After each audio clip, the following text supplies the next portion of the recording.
is where liberty comes to fight to survive every day.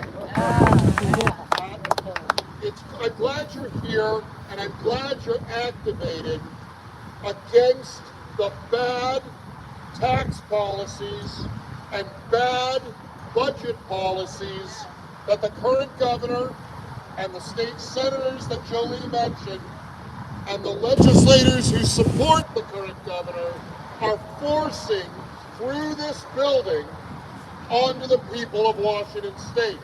Now, it's been a process. We didn't get here overnight. This has been going on for years. What we've got is a situation where the majority legislators write bad budgets that are constantly short and then have an excuse to create what they call a budget crisis, which they use then to justify raising taxes on you. It's a kind of con. It's a kind of long-term scheme to constantly get more from you. More in the cost of gas and diesel when you fill your vehicle, more in your utility costs when you pay your electricity bill or your gas bill, more in the cost of groceries when you buy groceries at the grocery store. They're running up the price of everything to support an insatiable appetite for spending your money. And it's come to the point now where they've run out of all the easy things to tax. And they are getting to a place where they've wanted to get for a couple of generations, where they have to create new schemes to fund their budgets and their spending, new schemes that will fundamentally change how our state works. And it's the change that they really want. It's not the fraud, dollars. Jim? The fraud. Well, there's lots of fraud. To them, fraud isn't a problem. Yeah, fix the fraud. Fraud fix is the budget. just another way to enable the constant spending. And so, where are we today? We're at a place that right now, in the current legislative session that's still going on, there are two critical financial bills working their way through. And I want you to pay attention to both of them. One of them is the state income tax, and that's the main focus of what we're talking about today. But there's another one as kind of the lead up to that one I don't want you to forget. There's a bill right now working its way through the legislature that allows the state to steal money from one of the state pension plans. Oh, wow. We have a system in this state. Yeah, boo. Yeah. You boo louder. We have a system in this state of about 15 different pensions that are for people who work either for the state directly or for other agencies like police forces, firefighting stations, other government, local government organizations. And for decades, when other states borrowed money from their pensions or otherwise mismanaged their pensions, Washington has always been pretty good. We never played those budget gimmicks. We didn't steal money for our pensions. And as a result, our pensions for public workers are pretty well funded. And that's about to end with this bill working its way through the legislature right now. What it does is it takes about $4 billion out of the oldest pension for law enforcement officers and firefighters in Washington. That pension plan is known as Left One, Law Enforcement Officers, Firefighters Pension. And that pension has always been very well managed. It's got enough money in it to cover all its retirement obligations to its members. In fact, it's got even a little more money. And it's the more money that this bill would steal out of left one. And where is it going? Now, if you ask me, if there's surplus money in a pension, it ought to be distributed to the pensioners benefiting Now, you can make the argument, okay, maybe we should take the surplus money and put it into another state pension plan that maybe doesn't have as much. I might even go as far as to support that. That's not what's happening with the money they're taking out of left one. They're putting it in to the black hole, to the main operating budget of the state, where there's very little accountability, except we know this because it's in this bill. They're going to put about $500 million of that money into the Climate Commitment Fund. Now this is a straight up grift. The Climate Commitment Fund, which is funded primarily by that carbon tax on gas and diesel and natural gas, has become one of the most crooked, grifty schemes in Washington state history. Most of that money is not going to anything that makes the air cleaner or the water cleaner. It's going to consultants and to advocacy groups. It's being wasted on politically connected cronies of the left wing here in Washington state. It's a terrible use of money. And what they're finding out is the grift is so bad, they can't pay for it only with the carbon tax on gas and diesel. Now there's going to steal money from a cops and firefighters pension to fund the grift of the green energy scheme. That is awful. Yes, boo louder. Boo so loud they can hear. So that's the appetizer. That's the warm-up.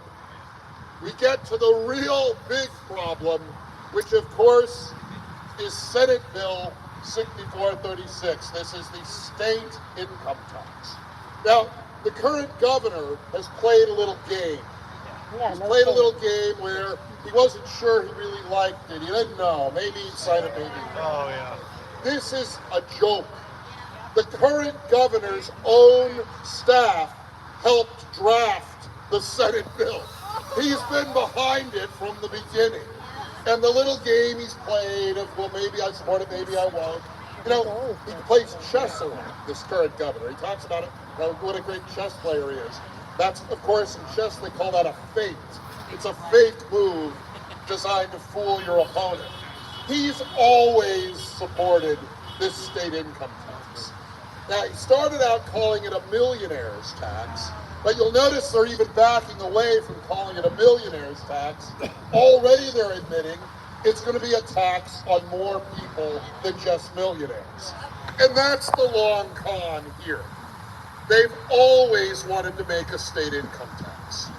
And, you know, I oppose the state income tax on multiple levels. I oppose it because it enables this ongoing crooked budgeting process where they always under-reserve, they always spend more than they bring in, and create the crisis that needs to be fixed. So creating a state income tax enables that, continues that. But more importantly, our state's tradition has been we are, in many ways, a progressive state, but we've always been fiscally conservative.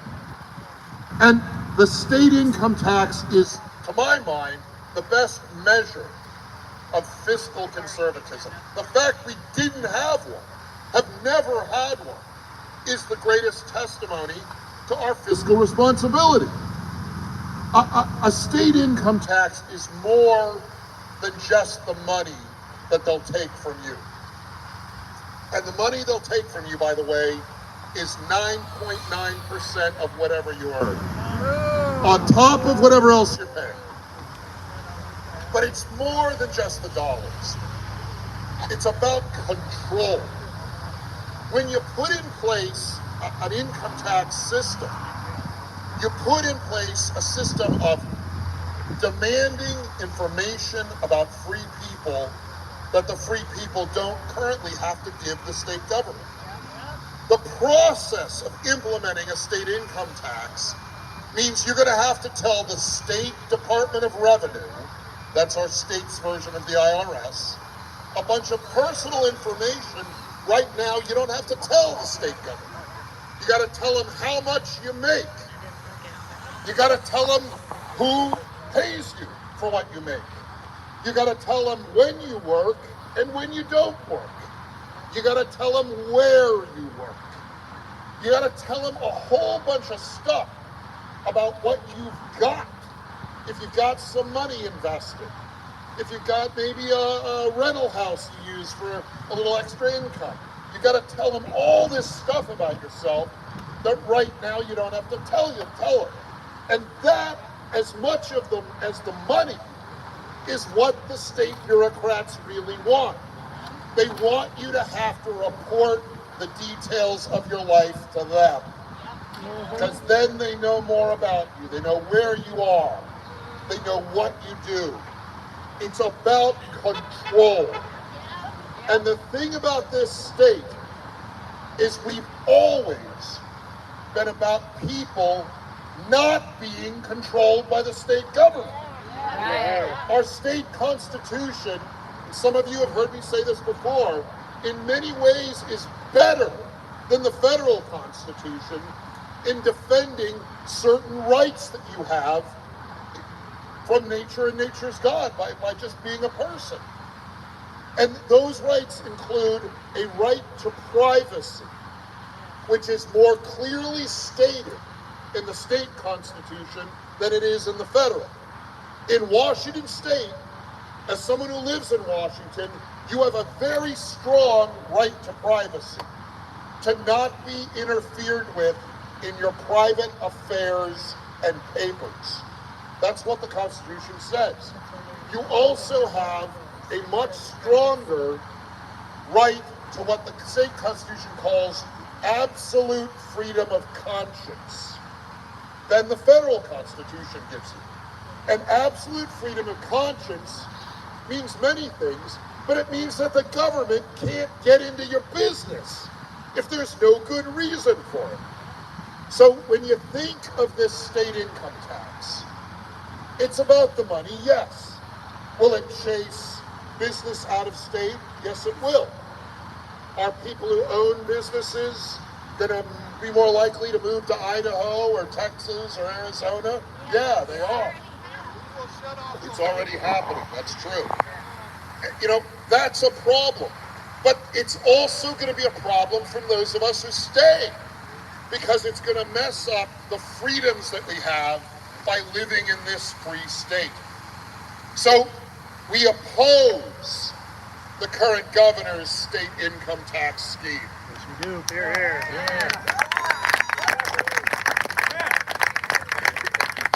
We oppose it because it's financially irresponsible, and we oppose it because it's about control as much as it's about the money. And so that's why we gather here today. That's why in the next week, as the current legislative session comes to an end, I want you to watch what's happening and listen to what's happening. The state income tax proposal has come through the state Senate. It's now in the state House. We have not voted it off the floor of the state House yet, but that's coming up this coming week. And we will do everything we can do to slow it down and stop it. The governor's challenge is this proposal is so bad that even some of the legislators from his own side are hesitant to vote yes on it. How do we help? Contact your legislator. I know some people are cynical about that. They think it doesn't matter. It does matter on the state income tax bill. Right over here. Go in their office and talk to them. Well, you got to go in Monday. The offices are closed now, but yes, go in on Monday when they're open again. They're all up for re-election. If you don't have And the House members, and the House has the bill now, are all up for re-election this November. So even some Democrats are hesitant about this tax. And there is a group of Democrats who put forward an alternate version of the state income tax to the governor's version. And I still wouldn't vote for it, but it's better than the governor's version for this reason. It includes a state constitutional amendment as part of its plan. And again, I don't support that either, but if you were going to do a state income tax, as the governor wants to, you need to amend the state constitution. Because Article 7 of the Washington State Constitution, that's the part that deals with tax policy, says that this kind of tax has to be uniform on all people, applied evenly to all people. It doesn't say there can't be an income tax. It would allow one, but it would have to be flat and even on all people. The governor's scheme is not. It charges 9.9% on some people and nothing or a different rate on other people. So it's not uniform. It violates Article 7. I suspect what the governor is hoping is that when the lawsuits come, and they will come, the state courts will say, okay, this scheme doesn't work because it's not uniform on all people. It's got to be uniform on all people. And the governor will say, well, oh shucks, okay, well then it's got to be uniform on all people. That's what he wants. I think it's all a setup for the state Supreme Court to give him the out, to give him the excuse to put the 9.9% income tax on you. Wouldn't it be capped at 1% though? So we will do everything we can do in the coming week to slow this thing down. There is a chance that enough of the Democrat legislators will support that alternate version that has the state constitutional amendment in it, that maybe there won't be enough votes for the governor's version. But what we know is going to happen over the next few days in that building is the governor and his minions are going to be putting pressure on all the Democrat members to support the governor's scheme. Was the constitutional change, does that mean that we all get a say on it then? Yes, or we does do. it still go through by this, Yes, a constitutional amendment can start with the legislature and usually does, but then it has to go to a vote of the people before it takes effect. I support that, so it dies. And we're also asking for, as one of our recommended amendments to the governor's scheme, is a referendum, a required referendum, which would be another way. It wouldn't be a constitutional amendment, but it would be another way to accomplish the same thing. It is unlikely that the governor and his minions will accept that amendment, but we'll try. The people must speak one way or the other on this kind of change. Because as I've said, it's more than just the dollars. The state income tax changes the budgetary and political culture of our state. And I think it must go to the people first.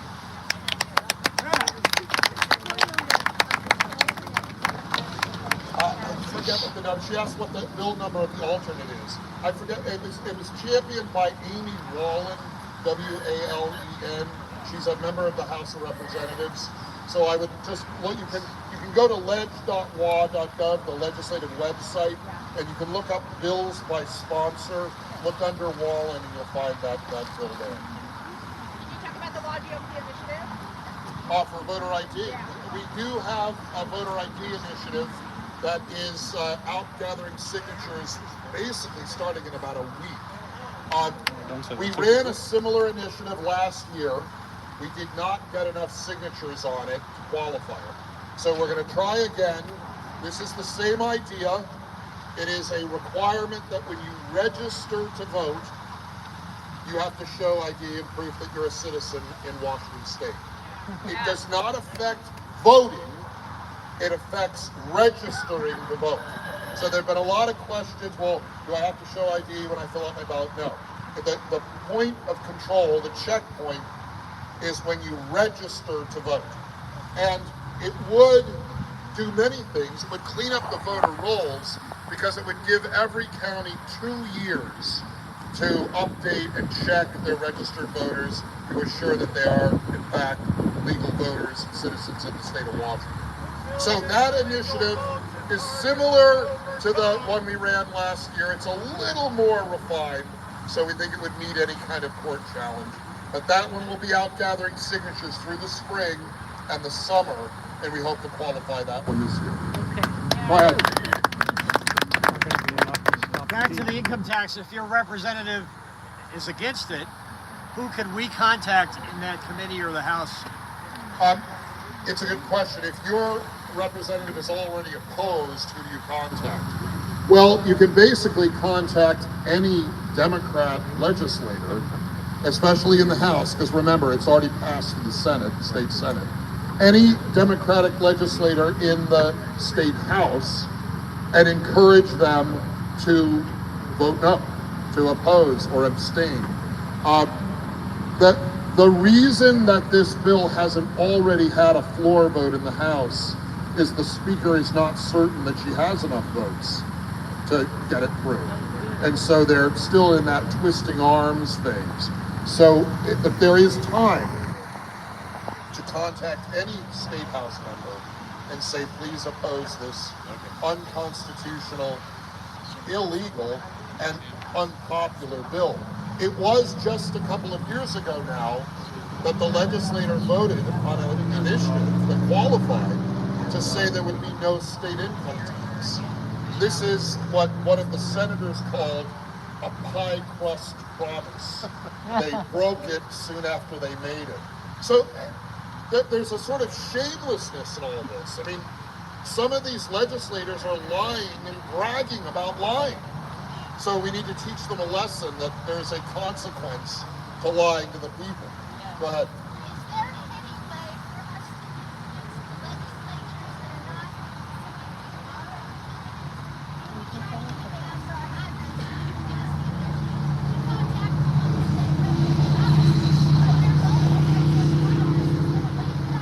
Yes, so the question is there a way to contact legislators who aren't your legislator representing your district in Olympia here? Yes, there are ways to do that. There are ways to do that. Look on social media. I and others will just publish the list of all the legislators' email addresses, and you can send them emails directly to their offices. On the ledge.wa.gov, that's the legislator's internet website, there's also a way to find the contact for every member. It takes a little more effort. You have to go click on each one, but they do have the list of the complete members of each chamber, and you can go one by one and click on them and communicate with them. I hate to bring this question up because I don't want to give the legislators the idea, but is there any indication that this is going to have an emergency clause put on it? It already does. Good question. Will there be an emergency clause in the state income tax? Interesting question, Steve. There is an emergency clause on the current version of the bill, but they didn't call it an emergency clause. They called it a necessity clause. What's the difference between an emergency clause and a necessity clause? Nothing, right? Basically, it says the matter is so urgent that the new policy must take effect immediately upon the governor's signature. Normally in our state laws and politics, when the governor signs a new bill, a bill into law, there's usually a 90-day phasing in period. The law will not take effect for 90 days after the governor signs it. That's to allow for our constitutionally protected right of referendum. That's essentially the people's veto. It operates a little bit like an initiative, but the timeline is shorter and the number of signatures you need to qualify one is lower. So it's easier to do. The emergency clause, which says that the law takes effect immediately, effectively negates the referendum, the people's veto. And there is one of those clauses on this bill. We will try to remove it as the House debates and votes on the bill, But the state Senate tried too, and they rejected that change. And the great irony of that one is the emergency clause says that the scheme takes effect immediately, but the tax doesn't kick in fully until 2029. So the scheme takes effect immediately, but the tax doesn't really take effect for almost 3 years, or more than 3 years, actually, a little bit. So clearly there's not an emergency if the scheme itself is requiring 3 years to take effect. Any other questions? Go ahead.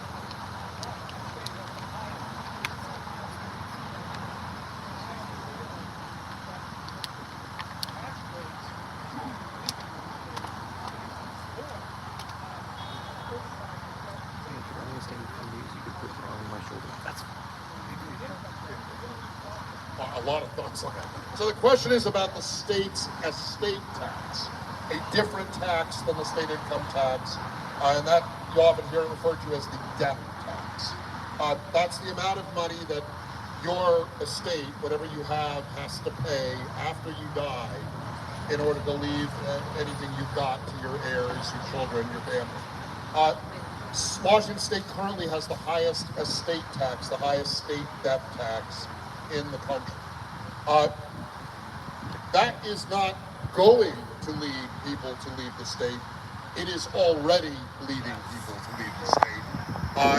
And it's a terrible thing. Now, the only silver lining is the state Senate Democrat caucus leader has acknowledged it's too high, and they have a bill right now that lowers the estate tax pretty much back to where it was a few years ago. That bill is still working its way through the legislature, but that was a big admission on their part that they screwed up with that increase to the death tax. We've got to talk about this Exodus thing too. There's a big debate about whether these bad tax policies will really lead people to leave Washington. And there's a pathetic columnist for the Seattle Times who's several times written columns saying, no, people don't leave. You can raise taxes as high as you want. They'll always stay. And it's sort of like Bad Dad Bob, that guy from the news a few years ago. Everything is well. We're still in charge. Yeah. As the buildings are blowing up behind him. Jay Inslee. It's kind of ridiculous. Ask Jay Inslee. We are losing, yeah, it feels like Jay Inslee. We're losing taxpayers in this state.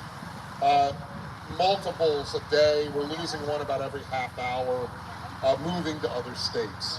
What you're going to hear a lot about, you're already hearing some about it, you may hear more, is this term re-domiciling, where even if people don't move, they move legally, they move on paper, they buy a condo or a house or rent something, I don't know, down in Phoenix or something, and claim they're living in Arizona, and they'll get an Arizona driver's license, and they'll set up shop down there and take a picture selfie and put it on the internet and all that. But they keep their house here, but they just claim they're living in Arizona half the year or slightly more than half the year. And therefore, they get around paying a lot of our taxes, the state income tax, the estate tax, the capital gains tax. And I mean, I hate that people have to do that. I mean, it's kind of shifty, but our bad laws are forcing people to do questionable things. And we know people are moving, businesses are moving. Boeing is moving its operations to South Carolina piece by piece. Starbucks just announced they're moving half their executive offices to Nashville. And even Microsoft, the head guy there, said if the income tax goes into effect, he was going to move some of his operations to British Columbia. When you're losing businesses to Canada, you're really, really screwing up your tax policy. So this is already happening. I mean, it's not that it's going to happen, it's already happening. We can reverse that estate tax piece, and probably will, but we're going to get the state income tax. It's like a quid pro quo. They lower the estate tax if they get their income tax. It's still a loser operation on net for everyone. Any other questions? Go ahead.